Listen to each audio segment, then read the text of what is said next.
Mga lods, magandang araw sa inyo. So mag-a-update ako sa inyo about sa nanay ko, about sa pagkikita namin. So 2 weeks na lang bago siya dumating dito. Napakabilis ng countdown nung nakaraan, 31 days po, 32 days bago siya dumating, di ba? So ngayon 2 weeks na lang. So ganito lods, medyo naging busy tayo nung nakaraan kaya hindi tayo nakagawa ng video. And ang isa sa mga dahilan nun is yung pag-iisip at pagtatanong kung saan ba pwedeng pumunta.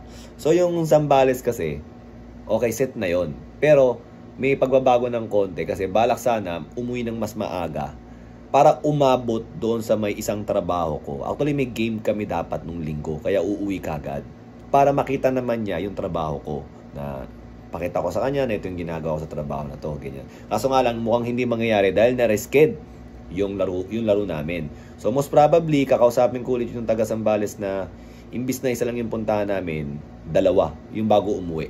So, yun. Isa yun.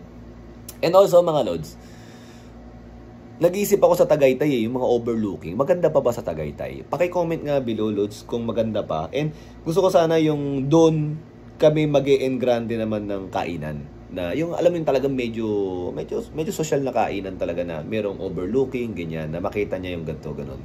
Yung sana yung isa sa inisip ko. Maganda pa ba ang overlooking ng Tagaytay, if ever? Or Antipolo ang mas maganda pagkagabi? So, paki-comment lang. And kung meron kayong mga suggestion, para mas mabilis kami mga pag-isip. Kasi 2 weeks na lang din eh. So, ang isa pang update mga lods, yung sasakyan naman is medyo tinitingnan ko pa mabuti. So far, okay naman siya dahil sinubukan namin sa Tagaytay, okay naman. May mga konting tunog-tunog na alam niyo naman normal na yan sa mga more than 10 years na sasakyan usually, di ba? Pero hindi naman yung something na parang kakabahan ka. Okay, so yun. Tapos Lods, nga pala, may pag-usap kami ng nanay ko noon lately, di ba? About sa birthday nga niya. Ngayon, tinry ko siyang batiin ng birthday niya ngayon. Kasi ang nakalagay kasi talaga sa birth certificate ko, ang birthday niya is January 10. So, kasi sinabi ko sa kanya about doon. And then, ang sabi niya sa akin, hindi daw niya yata parang sineselebrate na yun yung January 10. Kasi, ang gulo, nagulong-gulo na ako eh. So, ang talagang birthday niya yata is December. Para na-register lang na January. Yun din yung sinabi ng pinsan ko. Kasi, syempre, mas alam nila doon. Ganun daw yung nangyari. Pero, parang, hindi ko alam kung nag-celebrate ba siya nakaraan. Yung, di ba, nung binanggit ko sa inyo, parang mas sinusunod pa niya yata yung lunar calendar. Kaya nga dadalhin niya yung lunar calendar para ipaliwanag. Tapos may nag-comment pala sa isang video, Lods, dito ko natin sasagutin, na parang inalis na nga daw last year. Yun din yung pinaliwanag sa akin nung isang yung producer na gumawa ng Mother Spring Day, na parang inaalis na nga yata dun sa kanila yun para maging universal na. So yun. Actually, yun nga yung pinag-usapan namin ng nanay ko. Pinaliwanag niya sa akin mabuti na naintindihan daw niya ako ba sinasabi kong 6 years old niya ako dinala dito. Kasi yun yung bilang natin eh. 1986 ako pinanganak. Nagkakaalaman na ng edad 1986 ako pinanganak. 1993 ako dumating dito. So dapat diba 7? Pero 6 kasi December ang birthday ko eh. Ganon. So 6 years old talaga ako dumating dito.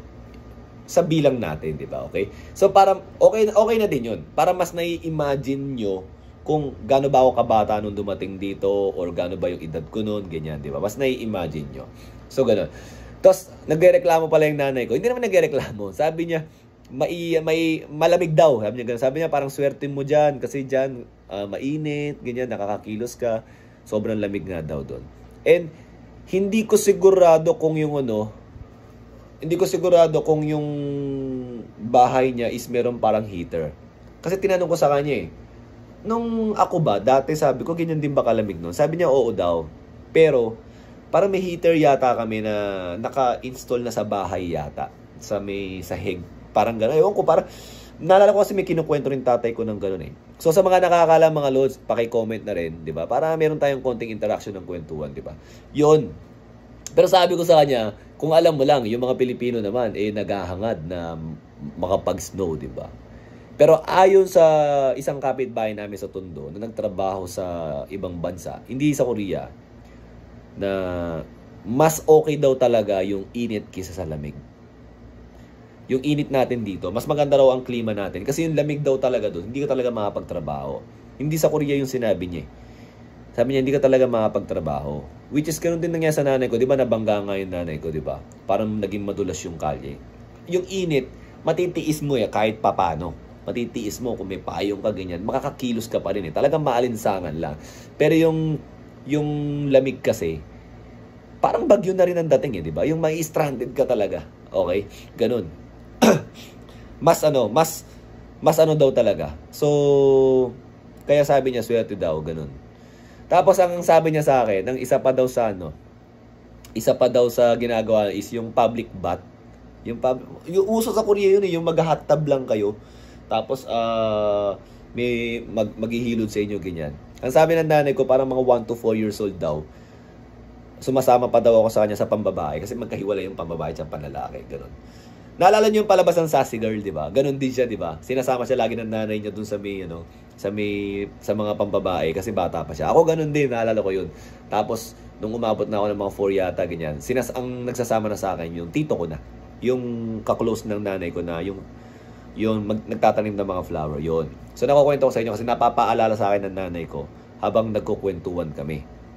So yun yung mga nangyari mga lods, yun yung mga update.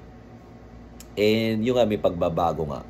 Tapos hindi ko alam kung anong plano nila Madam Jessica, kung may plano pa ba sila. Pero ako ang sabi ko nga sa kanila, wala man akong problema kung may plano pa kayo o hindi, or kung sa tingin nyo ba marketable pa sa inyo hindi. Pero ako kasi itutuloy ko talaga. And para sa mga nanonood, ido-document ko pa rin. Hindi ko alam kung paano kami makapag-usap ng nanay ko. Pinipilit ko matuto kagad mag-Korean, di ba? Pinipilit ko. Pero siyempre hindi ganun kadali dahil marami na akong inaasikaso rito. Siyempre may pamilya ako na binubuhay, di ba? So nagtatrabaho din ako. So yun. Pero most probably sana merong internet sa pupuntahan namin habang nasa biyahe kami para makapag-usap kami kahit paano. Dahil pagka nawala ng internet, hindi ko alam paano kami magta-translate. Okay? So yun. So sasabihin ko na sa inyo sa Zambales, kay Ma'am Vanessa kami. Most probably. Actually hindi most probably, dun talaga. So maganda naman yung lugar, yung beach. Tapos yung hindi 5-star hotel yung resort, pero malinis, okay, yung pwede as long as na beach. Kasi as of na yun muna, gagawin ko sa kanya, yun, beach na yun. And then susunod, napunta niya rito, kung mayayaya ko siya ng medyo mas summer ng konti, para madala ko siya sa may Boracay. Yun ang next na plano, okay? So, sinasabi ko na rin sa inyo mga lods, sasabihin ko na sa nanay ko yun, next na pupunta ka rito, Boracay tayo. Hindi ako papayag na hindi Boracay, or Cebu or Boracay. Pwedeng sa Bantayan, Lods. Alam niyo ang Cebu, Lods, napakadaming magandang beach dyan. Na feeling ko nga pwedeng mas maganda pa sa Boracay eh. Pero biro, pwedeng mas maganda pa sa Boracay. Grabe yung mga beach dyan. Yun ang gusto kong ipakita sa nanay ko. So, meron pa palang isang update about sa usapan namin. Kukwento ko na rin sa inyo, ganyan. Ano ba tawag dito? 'Di ba parang ang plano is mag-early retirement ako tsaka siya kukunin, 'di ba? Pero naiisip ko baka pwede ko naman siyang kunin kahit hindi pa ako nagre-retire. 'Di ba? So ang gagawin ko dahil nasa realty din kasi ako, after umikot ng mga ibang mga property ko na may benta ganyan, talagang meron na ako siguro na isang property na kailangan sa akin na titirhan na kagad namin. Kasi lahat kasi pambenta, bili, pambenta. Ganun ang nangyayari sa mga bahay na meron ako eh. So ang plano din, sana suportahan nyo yung pagkain. Kasi 'di ba, nagluluto siya ron, cook siya ron, 'di ba? Sa isang magandang restaurant. So, sabi ko dito ang kailangan mo lang dito, tatlong ano lang, kahit dalawa nga lang na specialty na magugustuhan ng tao na talagang authentic na Korean food. Ganun. Na hindi mahal. Pampamilya talaga. Hindi naman natin hangad yung parang 5-star hotel na ganun eh. Kumbaga, may bumalik ng konting kita na pwede natin kabuhayan kahit papano. Pero nai-enjoy ng mga tao yung lutong Korean, di ba? Alam nyo, yung isa sa purpose kasi ni Sir Steve is to connect people eh. Yung tumulong sa akin na mahanap nanay ko, pati si Dr. Helen, is to connect people. Hindi not just about yung for the ano lang. Kaya nga sabi niya, kaya niya ako tinulungan kasi nakita niya na hindi ako about pera. Kasi yung iba pagka tinanong, magkano kikitain ko dyan? Siyempre, gagamitin yung istorya ko. Hanapin niyo yung magulang ko, hanapin niyo yung ganito, ganyan. Now off siya. Ako never kung tinanong sa kanya yun. Never talaga. And yun daw yung isa sa nagustuhan niya sa akin. So ngayon, ako naman, di ba, naisip ko, yung culture kasi, yung cultural differences, na which is naging dahilan dati, kung bakit kinailangan ako ibigay ng nanay ko sa tatay ko. Yung cultural differences, is there to share, di ba? Pangit naman kung pare-pares tayo ng culture, di ba? Pangit yun eh. Eh di wala man lang di ba? At least ako, kunwari, nanay ko, pure Korean talaga, pupunta dito, magluluto siya ng Korean food, may enjoy natin yung mga, ibang cuisine, di ba? And then, siya rin ganun din sa atin, di ba? Yung cultural differences is there not to divide people, but to share the differences, tsaka i-enjoy natin yung iba-ibang flavor ng buhay, di ba? So mga lods, 14 days, darating ang nanay ko, ito yung update natin, okay? Pati yung pag-uusap namin ng konti, medyo share ko sa inyo. And hopefully, nag-enjoy kayo sa konting kwentuhan natin na to. And salamat sa mga suporta nyo, okay? Thank you!